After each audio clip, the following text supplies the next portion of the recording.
మీరు మూడున పుట్టారా? మూడంటే దేవతల గురువు. నెల సంవత్సరం ఏదైనప్పటికీ బృహస్పతి దీవెనల వల్ల విపరీతమైన తెలివి.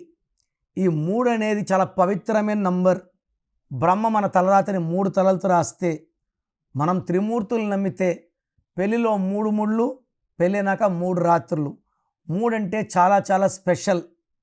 ఈ మూడున పుట్టిన వాళ్ళకి గెలుపు వస్తే పొంగిపోరు, ఓటమి వస్తే కురింగిపోరు. చాలా బ్యాలెన్స్గా ఉంటారు.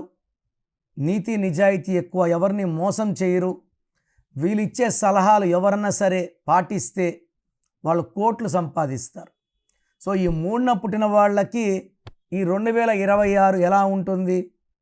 2026 అంటే 10 అంటే 1 + 0 1. ఈ 1, 3 బెస్ట్ ఫ్రెండ్స్. సో మూడులో పుట్టిన వాళ్ళకి ఈ 2026 అద్భుతంగా ఉండబోతుంది. అన్ని రంగాల్లో, ఫ్యామిలీ పరంగా, బిజినెస్ పరంగా, జాబ్ పరంగా, పాలిటిక్స్ పరంగా అన్ని రంగాల్లో ఘన విజయాలు సాధిస్తారు.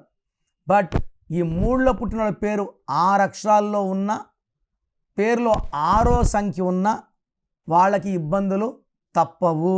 అంటే సంవత్సరం ఎంత బాగున్నా పేరులో రాంగ్ నంబర్స్ ఉంటే దాని ప్రభావం వల్ల వాళ్ళు మాత్రం కష్టాల్లోకి వెళ్తారు. సో మూడులో పుట్టి 6వ నంబర్ ఉన్న, 6 అక్షరాలు ఉన్న మీరు పేరులో చిన్న మార్పు చేసుకోవాలి. So me full name, calling name, date of birth, నా వాట్సాప్ నంబర్ రాసుకోండి. స్క్రీన్లో ఏ నెంబర్ కన్నా వాట్సాప్ చేయొచ్చు. వాట్సాప్ SMS మీకు పర్మిషన్ ఉంది, వాట్సాప్ కాల్స్ పర్మిషన్ లేదు. సో నేను మీ పేరు స్టడీ చేశాక రిప్లై ఇస్తాను. మీ పేరు బాగుంటే మీరు లక్కీ.